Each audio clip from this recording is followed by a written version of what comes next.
Hello everyone, this is the finale of What If Naruto Was Female Orochimaru's Target, and I hope you guys enjoy this video and to like, to subscribe, and check out the playlist, to see more comment down below. Now let's start the intro. They call me a god. They call me a god.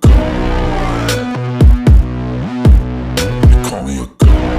She was attempting to stay calm when all that surrounded him was a cascade of tension, but he was failing. Failing at stilling his nerves. He wasn't the anxious sort, no one who was around as much as he was could be. No, his fluctuating emotional state would be credited to Kiribi. The man was supposed to get himself checked for any seals, and for she to get a clear picture of how loyal Kumo's most powerful ninja was to the village, but he ran off as soon as Darui departed with the Uzumaki. There wasn't a ninja powerful enough to corral him, so she had to get a second-hand report from Yugito. She's clean, as best we can tell, one of the village's fuinjutsu experts said. She broke from his thoughts and looked at the container as she pulled redressed, not allowing her any modesty. Yugito, what can you tell me? Both Matatabi and Gyuki think attacking the Uzumaki is a grave mistake. If he wields the Mokuton with proficiency I could see why, but what do you and Kiribi think? She pressed. In sooner, he pinned me down with just his intent. I hadn't felt so weak ever before. He's powerful, more so than me. And worst still, Kiribi likes him. So, Kiribi may be compromised? She asked. Yugito's initial response was a hard glare that bordered on murderous. Killing Asama did that, she said in a clipped tone. Shit met her glare with a neutral look but said nothing about A's removal. He'd accepted his part and its necessity, so he wouldn't debate it with her. Accepting he wouldn't respond, Yugito continued, I don't know what Kiribi will do. We aren't in an I don't know what Kiribi will do situation, Yugito, she responded while the surrounding ninja became increasingly uncomfortable. He owes. What does he owe? Yugito hissed as her fists clenched at her side. If she wanted to talk debts she'd happily engage. Loyalty? She asked, rhetorically. You overthrew his brother, you ingrate. The only reason any of you see us as more than unstable weapons of war was that B and Asama willed it. We'll just have to trust Kiribi will do the right thing, she said, shutting the line of discussion down. He had no counter-arguments nor the time to create them. How did you get here without alerting border security? He flew us here in metal pods. Flew. How? Flying was not something he was prepared to deal with. I don't know, I was in a metal pod. Then about a mile from the security gates, we landed and traveled on foot. She didn't respond, his mind desperate, grasping for solutions it didn't have. Kyoshiro was a proud ninja of Kumo. He made Junin the hard way, grinding his skills, taking on missions that were often beyond his abilities, and fully committing himself to the work of being a shinobi. He wasn't a born prodigy, not like those churned out by Konoha. Not like the Sandaime Hokage nor the copy ninja. He was also a man that knew loss. Those losses connected him to the young man he was currently surveilling. His paternal grandparents died during the sacking of Azu, their bodies were never recovered and it left his father an orphan just as he became a genin. That very same man was struck down by the Yellow Flash himself. Kyoshiro never forgot what a Rasengan wound looked like nor the shock on his father's face. And lastly, his wife, killed by the son of the Yellow Flash and Azu's legacy. The ambush planned by Asama was to be her last mission. They wanted to start a family, they wanted to see their children grow into adulthood, but they wouldn't. And Kyoshiro never even got her body back, wasn't able to give her a proper burial. Now, he had to watch as the personification of every major loss he's ever endured strode through his village as if he were home.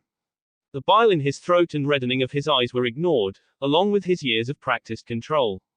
The kunai was in his hand just as he decided to shunshin over to his target.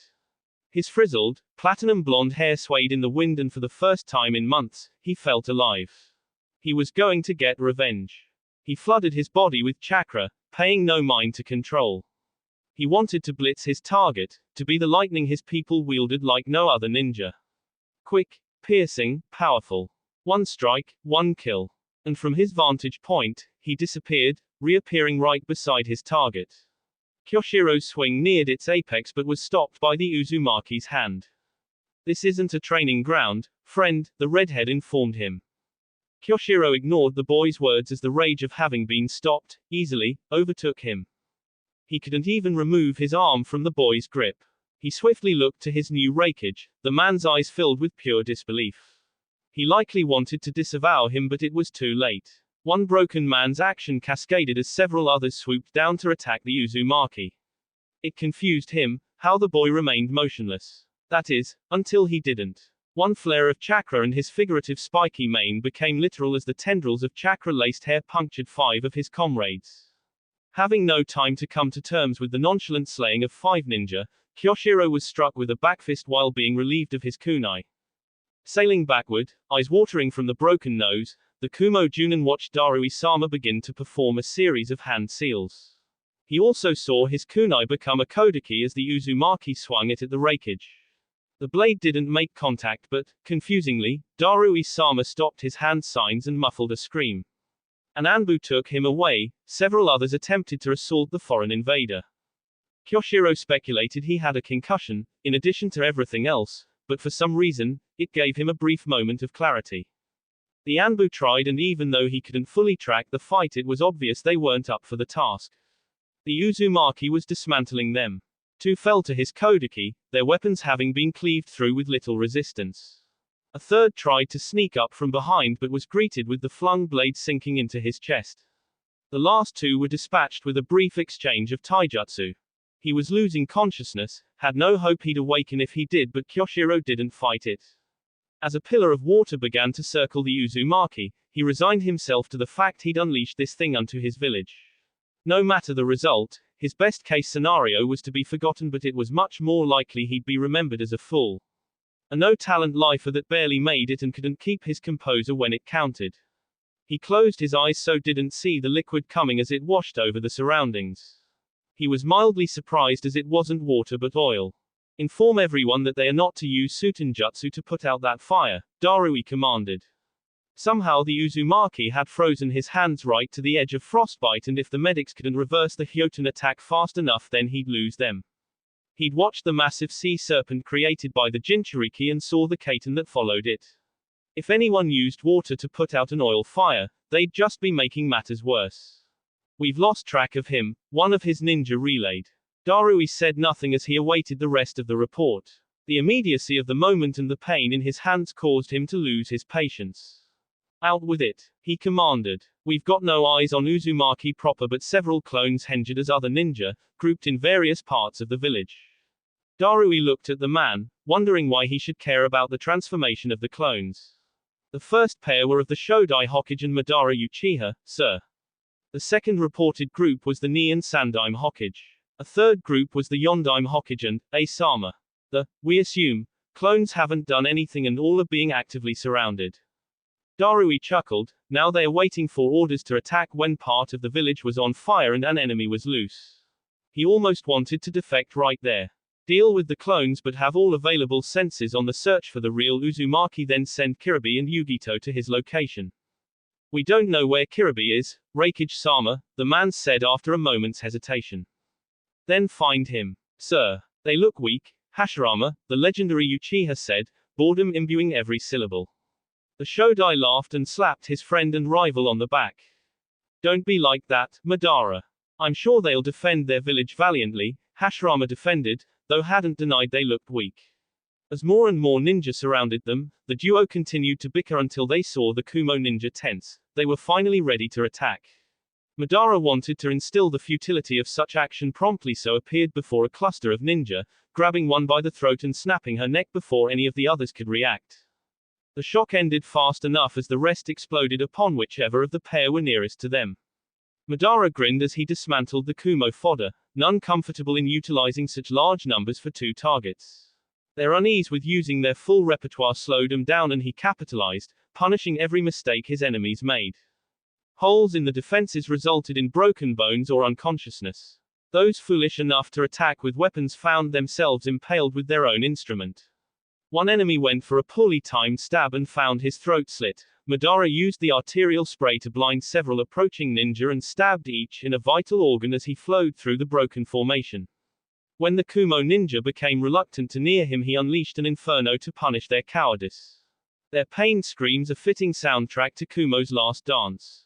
While not as gleeful, Hashirama was just as merciless in his dispatching of the enemy nin. He unsealed his long sword and sliced through all so foolhardy as to get near him.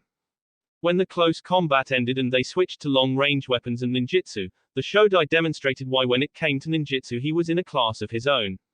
The forest he manifested tore at the mountainous surface, ripping and removing all that would stand in opposition to their emergence.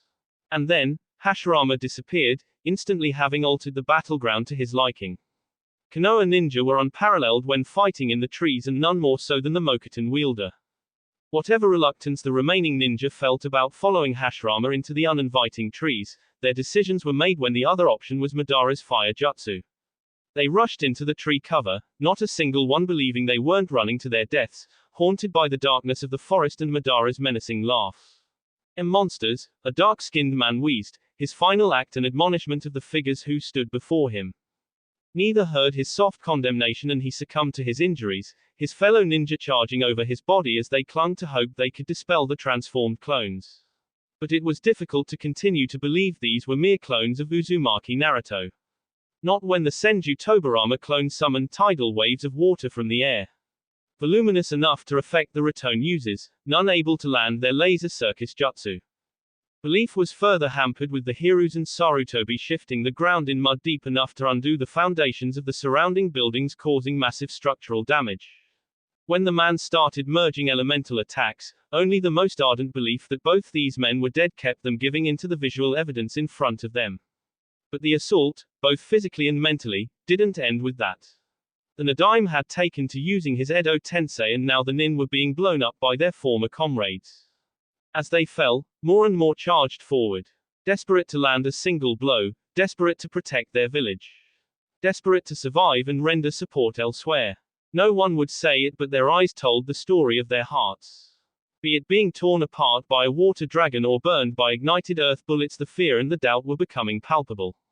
The little voices in their heads got louder with each casualty. This was feeling like Kumo's last stand. If the first group was stifled by disbelief at seeing two legends before them and the second group made desperate by two of the longest reigning Hokage, then group 3 was stopped due to conditioning. Before them was the man they had been taught to never face in combat. To flee on sight is no amount of planning, no numerical advantage, nothing could stop this man from claiming your soul. To ninja old enough to remember the Third Shinobi War, Minato Namikaze was death incarnate.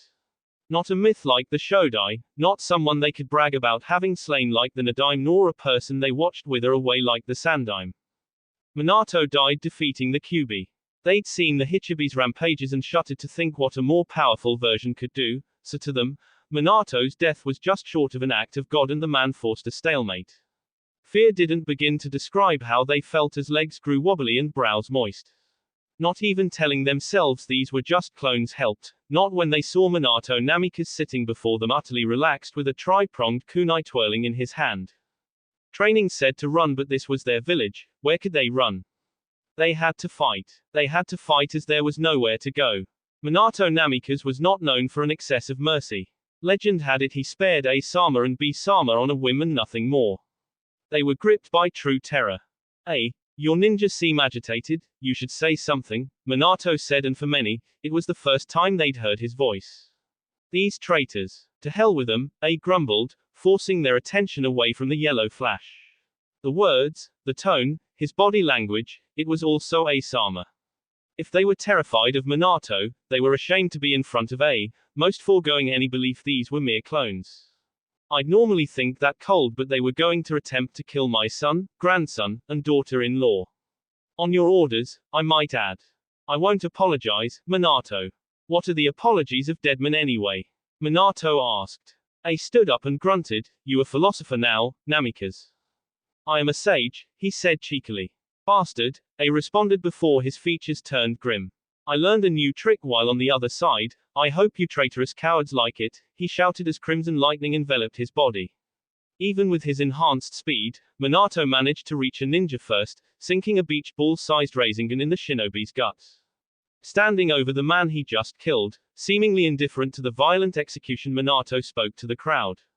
Don't blink, ninja sons. This will be over in a flash, he warned, and the true carnage began. Naruto flicked the blood off his katana as he walked toward the exit of the R&D division. That he had to cut down so many researchers, put an end to so much accumulated knowledge wasn't something he'd ever be proud of, but his mission parameters were clear. If Darui engaged in diplomatic talks, he'd leave without incident. If he were attacked, he would cripple the infrastructure of Kumo and leave them in no position to endure a long term as a shinobi village. When the sad man tried to stab him, he was willing to overlook it as a lone actor, but when the others joined in, his choice was made. The first part of his attack was already set. His clones were doing untold damage to the structures, no doubt. But this was left to him. And as he pulled moisture from the air, and no doubt the abundant sanguine life essence that pulled on the floor, he performed a chain of hand signs. Dragon right pointing arrow, snake right pointing arrow, monkey right pointing arrow, rat right pointing arrow, dragon. The temperature didn't drop so much as it flipped. Water particles compacted into diamond hard ice, and even he had to flash away after the ice style. Arctic tomb was completed. The chakra cannon they'd been developing along with other advanced technology and weaponry would be lost to time. Now outside the building, Naruto activated his cloaking jutsu, a mixture of nin and genjutsu. Unseen and unheard, he made his way out of the village. As he sped for the extraction point, he came upon the clones transformed into his dad and A. It had been a massacre, and those that remained seemed broken. It was cruel, but there were no kind wars. He didn't see any of the other clone pairs, but did see the wood style advent of the world of flowering trees, and knew all primary objectives had been reached. In a blink, he was at the prearranged location, Kirby and his team awaiting his arrival. They looked conflicted, but as he dropped his jutsu, he'd trust in their attachment to his Kumo counterpart. It hadn't been hard for Kirby to defect. The man was an oddball, but he loved A and couldn't serve a village that would kill him. Yugito took more time, but ultimately came to a similar conclusion. True, they were treated about as well as any Jinchuriki had ever been, but being labeled guardians kept them apart from most of the village. They were still seen as weapons, just weapons the villagers liked. A gave them that human connection, and whatever the man's faults, and they were numerous, he'd at least been more sincere in his relationship with Kirby than the Hiruzen had been with him. Kurama informed Naruto of the incoming, as he'd been hit with a wave of negative emotions, so Naruto wasn't surprised when hundreds of Kumo ninja arrived with she and Yugito. He speculated she'd been unable to lose them, so she'd need an opening. Even without Kurama's ability, Naruto would swear he could feel their hatred of him. He had to question their relationship with violence. Did they think they'd lose no one if the villages went to war? Or would it be acceptable so long as they won? You have one chance to surrender, she yelled, though none of the ninja backing him seemed inclined to it. Naruto formed a ram sign. Kirby and his team were cocooned in individual metal spheres and sent skyward. The Uzumaki then put his hand on the hilt of his sword. She, with a wave of his hand, ordered his people forward. Naruto met their charge, slowly at first but gaining speed with every step. His blade tasted blood before the victim could fully process he was there. A smooth, clean cut that rendered the shinobi a head shorter. They tried to surround him, the same tactics risen to the level of religious doctrine for the unyielding faith they placed into them. His hair sprung to life. What lives his sword didn't take, his red spikes claimed for themselves. He started appearing in random places, the swift releases speed superior to the lightning armor and with no visual nor auditory warnings. He was breaking their formations and their wills. He had to keep himself from smiling as the village, proud of its kenjutsu, fell to the superior technique, speed, and power of a single ninja. He wondered if in their final moments if they realized their folly. If they understood that while ninjutsu would be his legacy, it was not where his talent lied. He struggled with it early on, struggled to create a process that would allow him to invent more efficiently. That struggle meant when he succeeded it felt good. But not until he gripped a sword and gave it a clumsy swing had anything ever felt so right. If he were a prodigy of ninjutsu, then he was a genius of the sword, and if they knew the secret of this they'd take it to the Pure Land. He continued apace, dancing through their attacks. He started applying his illusion art, prison of false enlightenment on some, forcing them to mistake their allies for himself. It sowed discord and reduced morale even more. They had no solution for him, and the last of Kumo's available attack force was trapped, faced with something they didn't understand. Yugito waited patiently for her moment. Maybe it was cowardly, but she wanted to depart without having to take the lives of any of her former comrades. She didn't hold lethal intent, but she couldn't serve alongside them, not anymore. It was scary and exciting, the potential new chapter of her life, but it came with a heavy toll. It was no small feat to see people she knew killed so effortlessly. The Uzumaki hadn't even stained his all-white clothes. He was as matar to be warned, something wholly different than any living shinobi. So she watched and waited until she felt the ground shift. She'd compare it to an earthquake for lack of any other examples, but soon black smoke raced toward the sky and the sound of angry waves crashing against hapless rocks filled their ears. The heat came next, searing even when they were so far from the source, which revealed itself. Lava. In the village, they could all see it.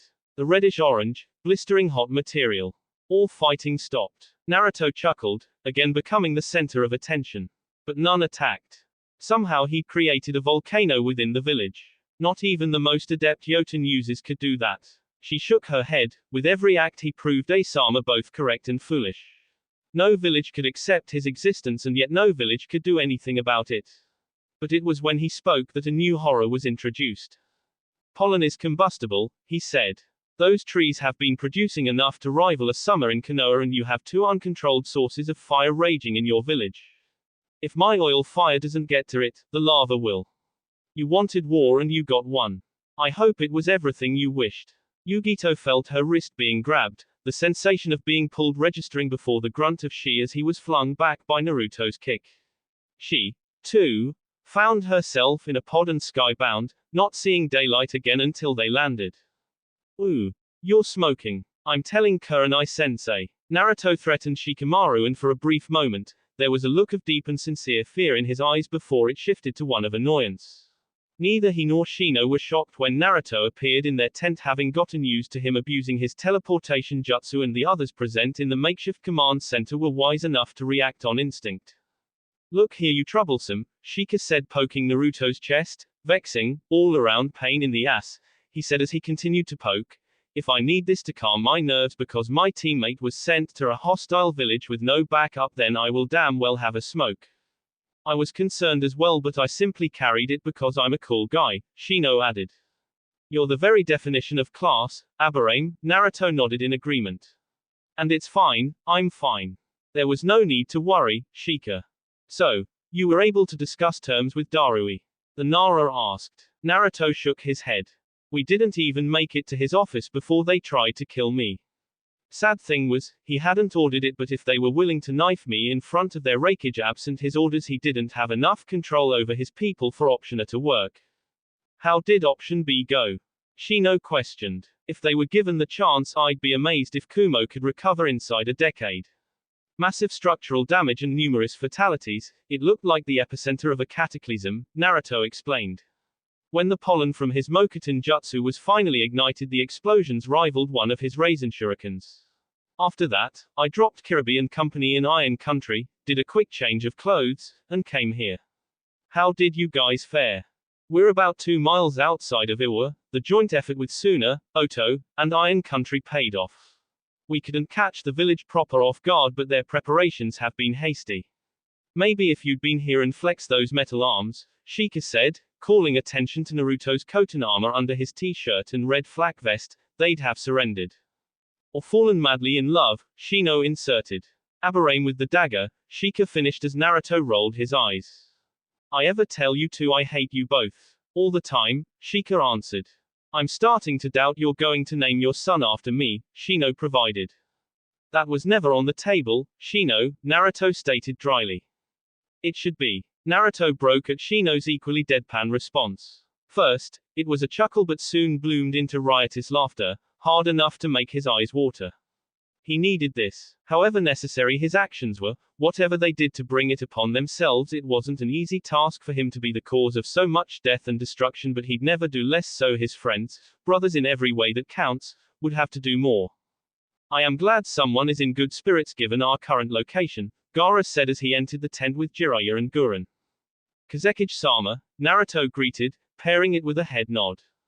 Aburame-san, Nara-san, if you could excuse us, Gaara said, and the two departed, Shikamaru giving Naruto's shoulder a quick squeeze as he did. Kumo? He asked. Several thousand cloud ninja against one utterly gutsy shinobi. They never stood a chance. Hoo, is that right? Jiraiya asked. Naruto nodded before becoming serious. Their infrastructure is next to non-existent and they've lost mostly Junin and experienced Chunin. Even if half their forces were out of the village for missions, they have limited housing, food and water. They couldn't survive a siege nor another direct assault. Then I'll confer with Tsunade-sama, but we'll likely starve them out moving forward. Once they relent, Kumo's days as a hidden village are over, Gaara informed him. But that is a separate conversation. Are you ready to head toward the village? Are we all set? Naruto asked. Oto's deep cover agents have all reported back, so we're ready for whatever Onoki chooses, Guren said, acting more like an extension of his wife's will than a village leader. He didn't pity what was in store for the rock ninja, not after Onoki planned to send Han and Roshi to kill his pregnant wife. When Hiruzen confessed to being contacted about sneaking the two Jinchuriki into the village when he revealed he'd done so because he believed she was back to her old tricks, Naruto wanted to kill the old fool and introduce Iwa to his Jinten, Raisin Shuriken. Instead, he got to watch the horror on the man's face when Tsunade informed him she knew what Orochi had been working on and cleared it every step of the way. The poison his former teammates slipped him was a kindness he hadn't deserved. But there could be no hints of internal dissension, not when they were preparing for war. After she dealt with the old man, Tsunade was possessed by a quiet fury and no longer lamented the oncoming hostilities. Getting Iron Country to ally with Konoha and Suna by promising them new recruits and territory was a masterstroke. Leaning on Naruto's reputation hadn't hurt matters either. The map, the state of the shinobi world, was going to dramatically alter after today.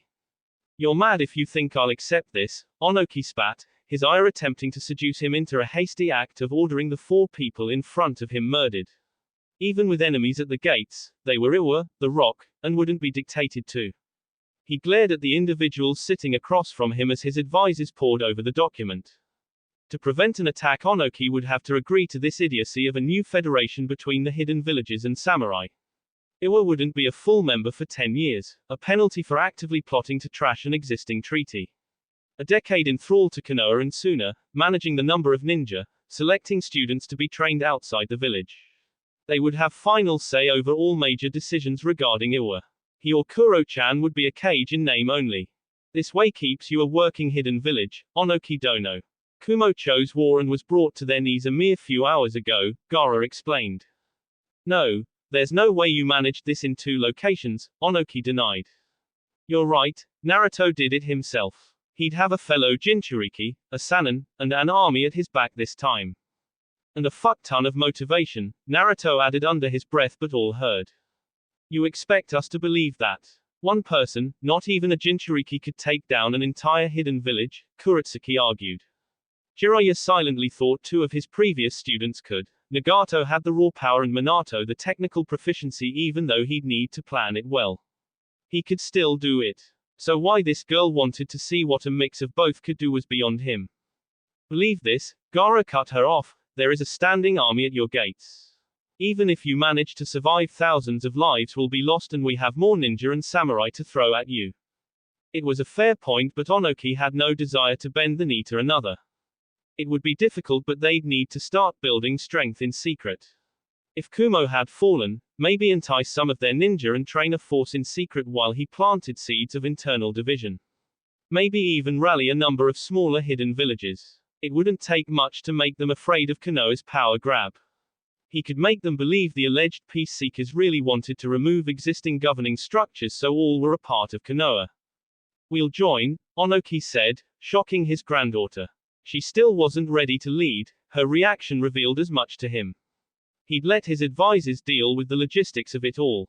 He needed to get a sense of the big picture. I'm glad, Onoki Dono, sincerely, Gaara stated. However, given your penchant for double-crossing, we've taken measures to ensure your cooperation. Guren, if you would, Gaara requested, and a quick ram sign later, the village and even the very room were filled with a purple mist. What? Onoki yelled. He wanted to say more, but an extended coughing fit prevented it. It took mere moments for the mist to clear the room. It wouldn't take long for it to leave the village, but the job had been done. Naruto smiled, leave it to his wife to fully weaponize the same poisonous flower that nearly did him in on Ishval. That she managed to make it react to chakra capacity meant most civilians and academy students would be left unharmed. The condition you've been inflicted with has a 10-year treatment plan.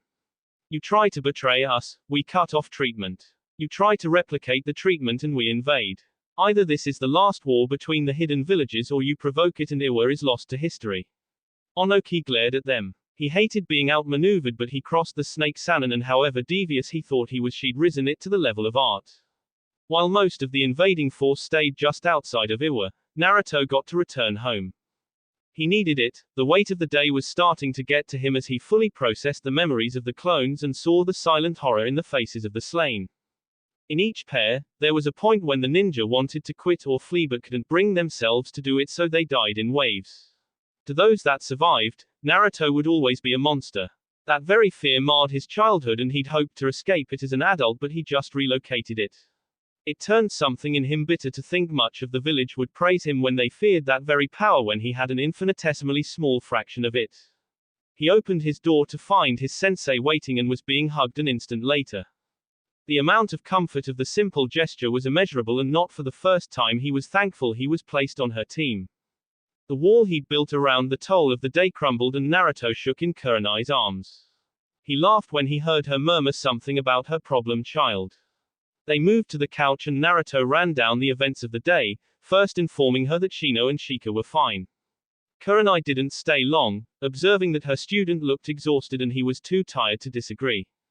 Once she departed, Naruto dragged himself upstairs but had to stop when he reached his son's room.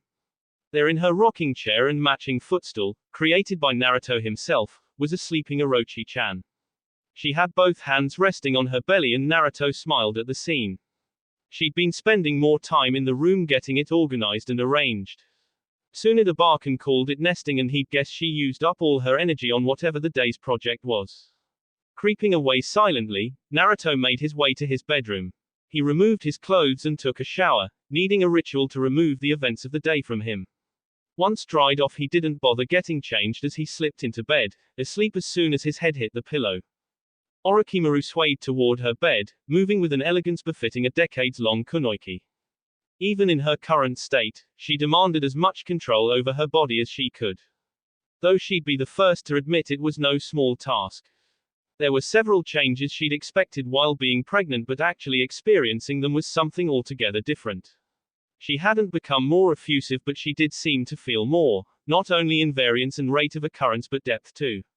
She almost cried at some silly story Naruto-kun was reading Mirai-chan. What did she care about some overly generous tree? And as she looked upon him, no one had managed to make her feel more than her husband. In that way, his name was fitting. She knew she could get obsessive about things, but once she'd solved them, conquered them, or just grown bored, she'd move on. And yet, she couldn't imagine doing so with him. It wasn't about the new and the novel, though that he managed to continually innovate was a turn on, she just wanted him. To feel his body heat at night, to hear his laugh. To share the quiet moments meant for only them, for that smile he had just for her. And for all the things he did for her, for all the emotions he could stir in her, she wanted to do the same. Once, during idle conversation, she mentioned as much to Koharu and Tsunade. Both women favored her with knowing looks and smug smiles, but neither spoke until she demanded they explain.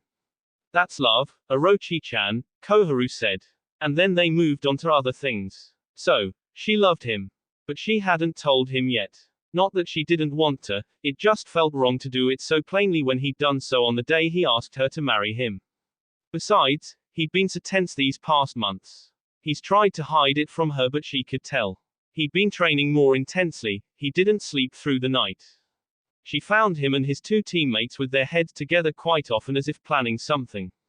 It was easy to forget that on the day he was born he'd lost almost everything, and she could see the resolve in not allowing that fate to befall his child. She never offered him false promises, she was in a limited position to guarantee the safety of their child. But she could ground him. Birthing classes, late-night runs for cravings she may or may not have been experiencing, and testing the limits of his mokuton as she made him create several different kinds of cribs.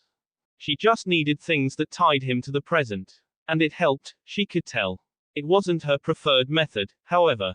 She should have been there with him, on the battlefield engaging in the slaughter of those that dared threaten their child. At last, it was not to be. But next time, she promised, she'd show her husband a thing or two about wide-scale violence and mayhem. As she slid into bed she felt him already getting up, already preparing to check on her. Sush, go back to sleep. Everything is fine, she said as he readjusted to spoon her, his hand laying lightly on her belly. She smiled, everything was more than fine. She was well and truly happy. The big day. My water broke, she said, and Naruto never knew 3 little words could send him into near panic. They had her go bag ready, they had their plan in place, though he was having the damnedest time remembering it. It took no time for her detail, the sound 7 or 8 at this point Naruto couldn't remember, as it was a small miracle he hadn't murdered half of the so-called elite bodyguards for being weak and inept at protecting his wife. Jiraiya said he'd been overreacting when he tested them. Naruto said they'd been left off easy with an overnight stay in the hospital. The two never came to terms on the matter, and still, Naruto couldn't care to keep count. They made it to the hospital without incident, Shizune awaiting their arrival, and as soon as she was settled, they wheeled her off. The test of Team 8 arrived at some point, but Naruto couldn't recall how long he'd been there or much of anything. Sugetsu made a joke about walking a hole in the floor. Naruto streaked lightning across his body and Sugetsu remained silent after that. Though there was nothing he could do to shut up Anko. Oh. There were loads of tools and techniques available, but she was in a protected class and loved abusing it. Don't stress, Naru papa, she'd say and cause all present to snicker. Tayuya, protected by clan status, was much blunter. Sit the fuck down, stump. She demanded. But he couldn't. He was jacked. He had too much energy and it was hard to focus. It was like before he'd reined in his chakra. Just constantly overstimulated. Kakashi was drug in by Asuma, the bearded Junin, complaining about the Hitaki's plan to arrive late. Jiraiya said something about Kushina killing him if he'd been tardy to her grandchild's birth, and Kakashi visibly shivered. He didn't get why people were so afraid of his mom. He'd met her. She was like the sweetest person ever. He thinks they were just overstating things. Naruto sensed Obito somewhere outside of the hospital. He smiled. The two had an unusual dynamic, but he appreciated the man being there. Tsunade walked into the waiting room and escorted him to the birthing suite. She asked some questions and he must have answered them, but he wouldn't be able to repeat either side of the conversation if ever asked about it. When he walked into the room, Orochi-chan looked calm, but there was a stainless steel tray embedded into the wall. He moved over to her and held her hand.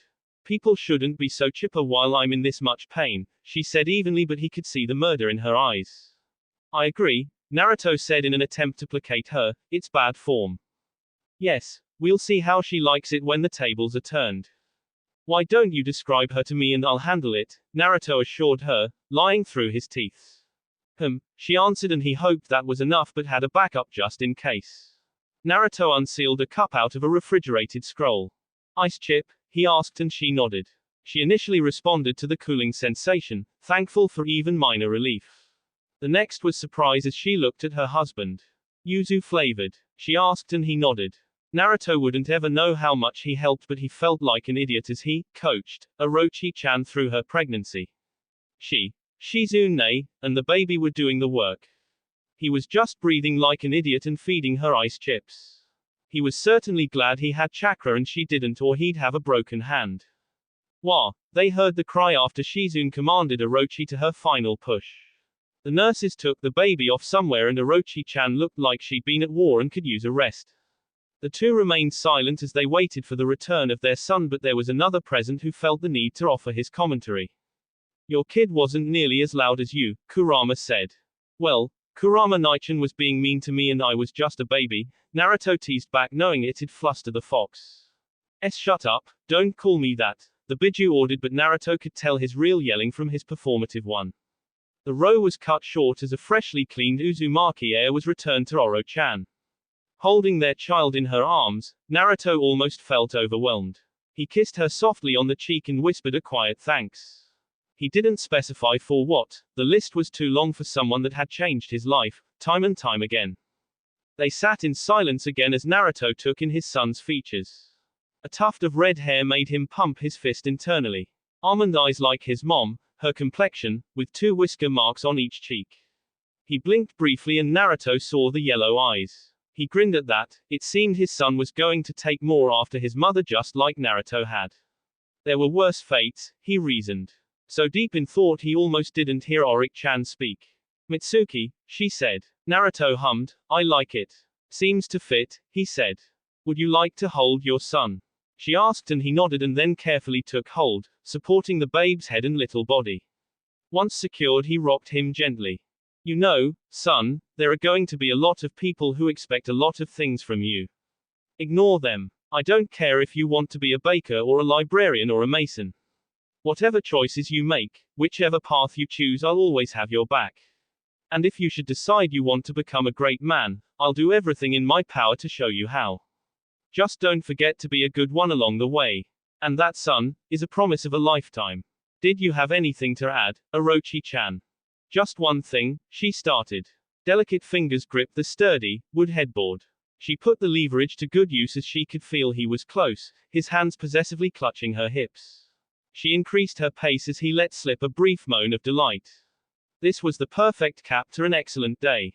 She'd been idle for much too long, but today she got to return to the field and it was as exhilarating as she remembered. A contingent of Kumo ninja fled after her husband dominated them. For 2 years they'd hidden underground, popping up only occasionally but never directly challenging any ninja from the newly minted federation. That didn't stop her Oto ninja from capturing a few teams. It didn't stop her from draining them for every ounce of information they had. It took her a while to learn Darui was leading them, longer still to learn he was actually being controlled by Zetsu, the entity having merged with the former Reikage while weakened from the explosion. Her intel stated they were leaving the continent on a massive ship and soon it gave her and Naruto the mission to wipe them out. It was a bloodbath. How she toyed with them, elicited a fear deeper than they'd ever felt and broke so many spirits. And her Naruto-kun was no slouch either, dismantling all who crossed his path. When they'd reached Darui, Zetsu, the arrogant thing was confident he would survive the encounter, but Naruto-kun's Jinten, Raisin Shuriken destroyed the thing and Darui along with it. So excited by the day's events, she wasted no time in getting her husband in bed. It was fortunate they planned a nighttime raid and Mitsuki-kun was asleep by the time they returned, though seals were activated to ensure they wouldn't wake him. It was for the best, as with what she had planned she figured they'd be up all night. However, all concerns about future plans or prior achievements melted away to the intense focus on the present. She could feel him tensing and the increased tightness from her own orgasm was proving too much for her spouse. What were once rhythmic strokes became erratic, arms encircled her and pressed her against his firm chest as his eyes shut tightly. And then all movement stopped and the only sounds were heaving breathing as she laid her head in the crook of his neck. So, he started, still trying to control his breathing, you really missed the field. She giggled and he laughed. Pulling back to look at him, she responded, research is fun but nothing replaces live combat.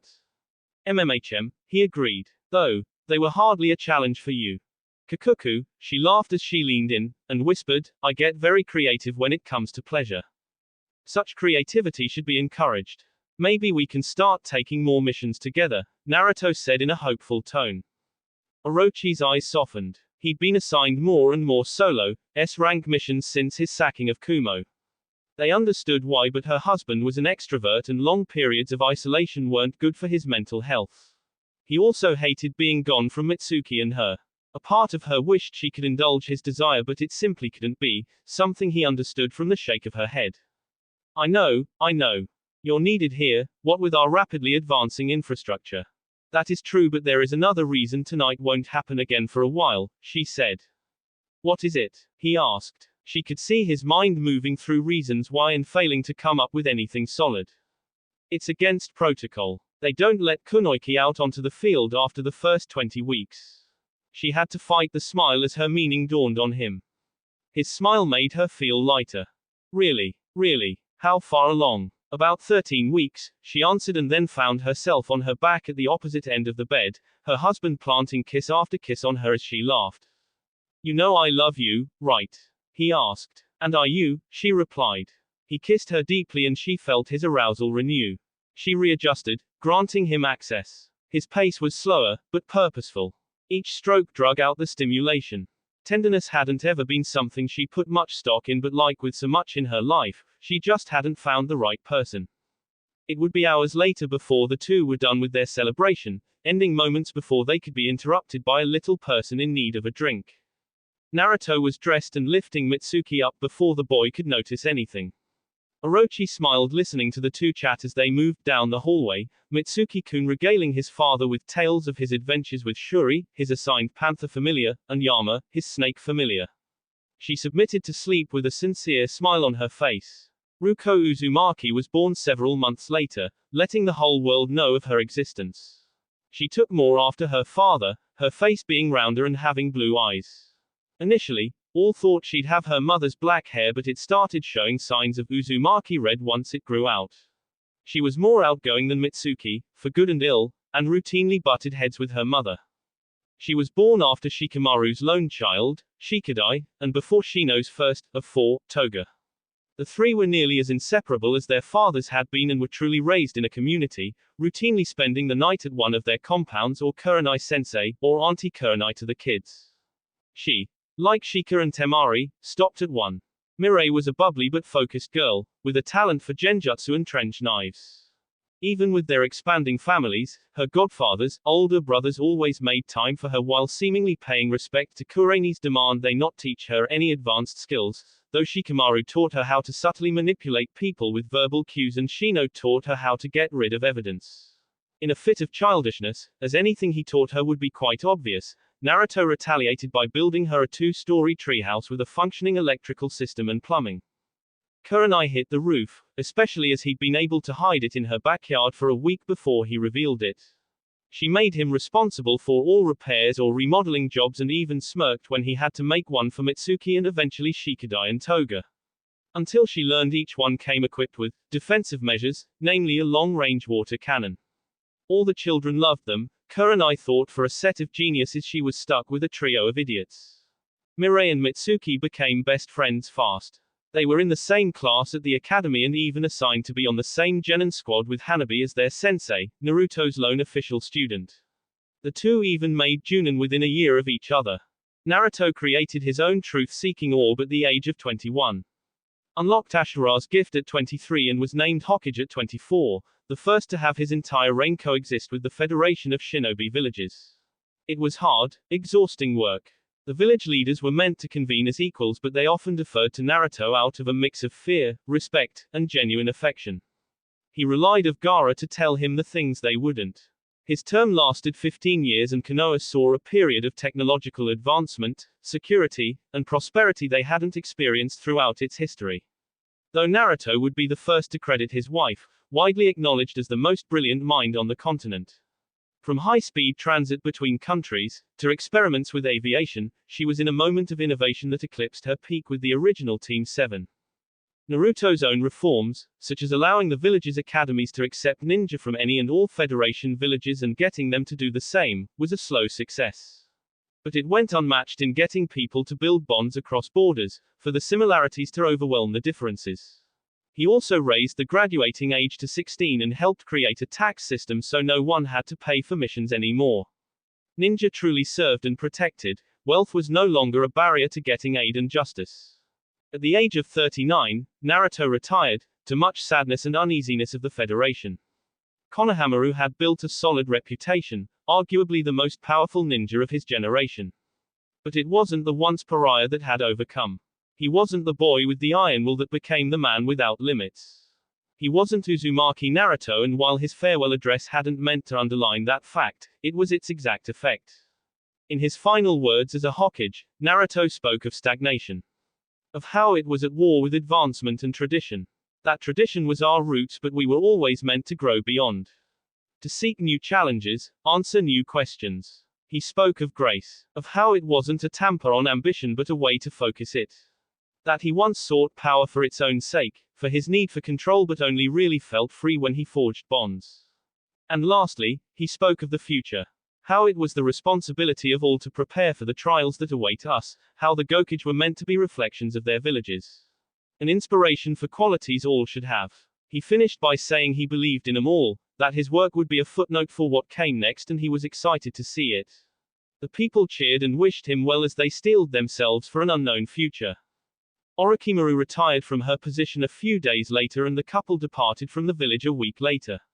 No one knew where they went, but legend had it if you looked to the sky some nights, you might see a golden glow dancing in the distance, two lovers moving across the stars. That will be it for this video. If you want more, comment down below, like, subscribe. And see you guys later.